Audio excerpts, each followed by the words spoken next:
شکریہ جناب اسپیکر. بلکہ کوشش کروں گا کہ 10 منٹ سے بھی کم وقت میں اپنی تقریر مکمل کر لوں. جناب اسپیکر، بجٹ پر بات کرنے سے پہلے میں صحافی بھائیوں کو اپنا احتجاج ختم کرنے پر واپس ایوان آنے پر ان کا شکریہ ادا کرتا ہوں. اور یقیناً جس واقعے پہ ہمارے بھائیوں نے احتجاج کیا تھا وہ ایک دلخراش واقعہ تھا. جام صاحب بھی تشریف فرما ہے. جس طرح وزیر داخلہ صاحب نے یہاں پر بھی فلور پہ اور باہر صحافیوں کو اس بات کی تسلی بلکہ گارنٹی کرائی کہ انشاءاللہ جو بھی ذمہ دار ٹھہریں گے اس واقعے میں، جنہوں نے ماورائے آئین، ماورائے عدالت، ماورائے قانون سید علی اچکزئی اور عبدالمتین اچکزئی کو راتوں رات اٹھا کے، پھر پتہ نہیں ایسی کون سی جلدی تھی ڈسٹرکٹ ایڈمنسٹریشن کے لیے، یا خدا نخواستہ ان کے اٹھانے کے بعد اس شہر میں ایسا کون سا تکلیف اور پریشانی برپا ہونی تھی کہ راتوں رات اس کو مت جیل تک پہنچایا گیا. پھر راستے میں ان پر انتہائی خطرناک قسم کا تشدد کیا گیا تھا. اور اگر بالفرض کرے یہ قصوروار بھی تھے تو پھر اتنی جلدی پھر کیا ہوئی کہ پھر راتوں رات اس کو چھوڑنے کی بات ہوئی اور ان کو رہائی دلائی گئی. تو یقیناً جس طرح تسلی دلائی گئی. تو جناب اسپیکر، آپ کے توسط سے، اس ایوان کے توسط سے میں مطالبہ کرتا ہوں، بلکہ یہ ہم سب کا مطالبہ ہونا چاہیے کہ کل خدا نخواستہ یہ حالات ہم سب کے ہاتھوں سے نکلے تب جا کے ہم اس پہ کوئی بات کریں گے. تو بہتر یہ ہے کہ آج ہم اس کا نوٹس لیں. وفاق سے اس پر دو ٹوک بات ہونی چاہیے. یا تو ہمیں الٹرنیٹ بندوبست کاروبار کا ذرائع آمدن کا پرووائڈ کیا جائے، اور اگر ممکن نہیں ہے تو کم از کم ہمارا صدیوں سے چلتا ہوا اس کاروبار کو بحال کر دے. اور اس ساتھ ہی پھر ہماری رشتے ہے جناب اسپیکر، اس طرح ڈیورنٹ لائن کے اس پار اور اس پار یہاں تک بھی ہے کہ مسجد کا محراب اس طرف ہے جبکہ مسجد اس طرف ہے. اس طرح کی ہماری تقسیم ہے اس پوری بارڈر لائن پہ، ڈیورنٹ لائن پہ. تو کم از کم خدا نخواستہ نفرتیں جب بڑھیں گے، حالات جب ہاتھ سے نکلیں گے، پھر کوئی فائدہ نہیں ہم کوئی بھی آفر کر لے لوگوں کو. اور اس سلسلے میں گالیاں ہمیں پڑ رہی ہیں، منتخب حکومت کو پڑ رہی ہے. حالانکہ ہم سب کو پتہ ہے کہ ایسی صورتحال میں جب صوبائی حکومت کا کوئی کردار ممکن نہیں ہے تو بحیثیت ایم پی اے یا اس وقت علاقے کے منتخب نمائندے کی ہماری پھر کون سی بات ایسی ہوگی کہ لوگ ہم سے گلہ کر لیں. تو جناب اسپیکر، ایک یہ آپ سے ریکویسٹ ہے کہ اس پہ ضرور کوئی نہ کوئی ایکشن اٹھانا چاہے. تیسری بات بجٹ کی جناب اسپیکر، میں سب سے پہلے وفاقی حکومت کے رویے کا سخت الفاظ میں مذمت کرتا ہوں کہ انہوں نے نہ صرف ہمیں اپنے حق سے محروم کیا بلکہ بجٹ پہ کٹوتی لگا کے 30 سے 35 ارب روپے ہمارے کاٹ لیے. جب یہاں پہ مسئلے مسائل ہوتے ہیں تو جناب اسپیکر وفاق کہتا ہے کہ نہیں، بلوچستان واقعی پسماندہ ہے، بلوچستان میں بے روزگاری ہے، بلوچستان آدھا پاکستان ہے.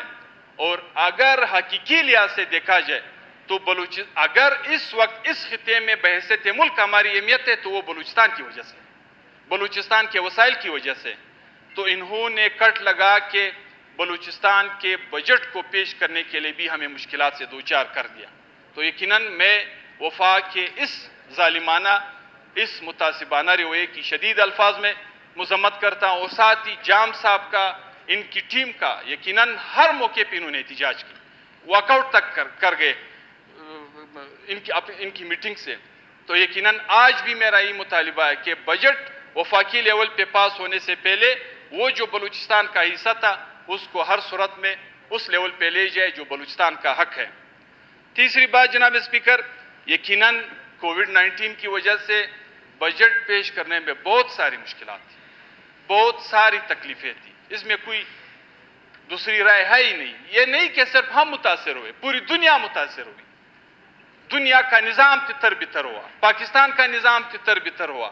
ہمارا سارا کا سارا رخ کووڈ-19 پہ چلا گیا، لوگوں کی صحت، علاج معالجے پہ چلا گیا. تو یقیناً بڑے مشکل حالات میں، بڑے تکلیف دہ حالات میں ایک مناسب بجٹ ہم کہہ سکتے ہیں کہ میں ظہور جان کو، میں پی این ڈی کو، میں فائنانس کو، خصوصاً قائد ایوان صاحب کو، ان تمام کاوشوں پہ جو اس بجٹ کو پیش کرنے میں، ان تمام کرداروں پہ جنہوں نے ادا کیے، خراج تحسین پیش کرتا ہوں۔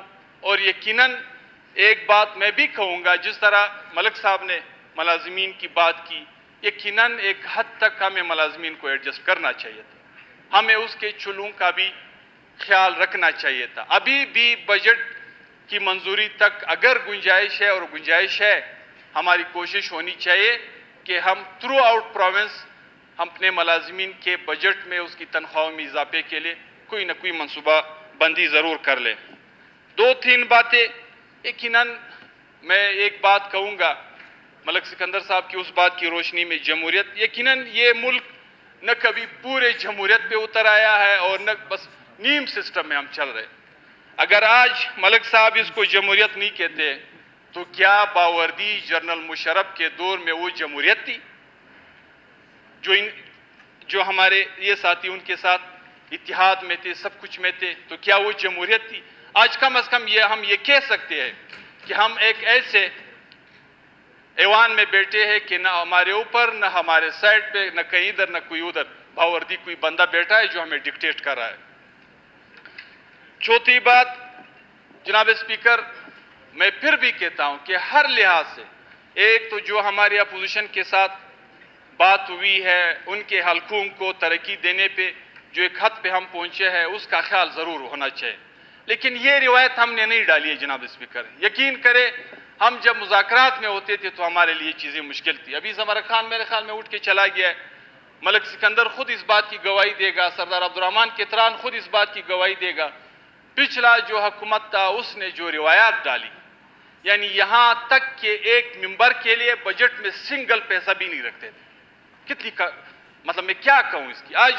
آج ہمارے ہاں بھی لوگ دوست ساتھی بیٹھے ہیں، وہ کہتے ہیں کہ جب ہمیں ماضی میں کچھ بھی نہیں ملتا تھا، ہمارے حلقوں میں کسی قسم کا ڈیولپمنٹ نہیں ہوتا تھا، اور تھوڑا بہت اگر ہوتا بھی تو وہ اس وقت کے حکومت کے ان سے آرے ہوئے لوگوں کی ذریعے سے ہوتے تھے۔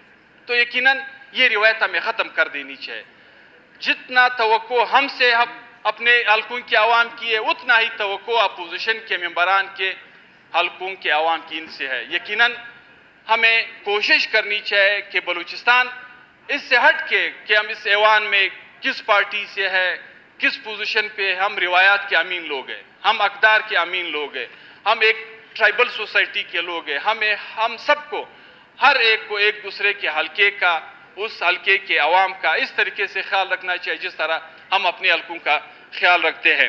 تو جناب اسپیکر، میں بات زیادہ لمبی نہیں کرتا ہوں، 10 منٹ کی آپ نے بات کی۔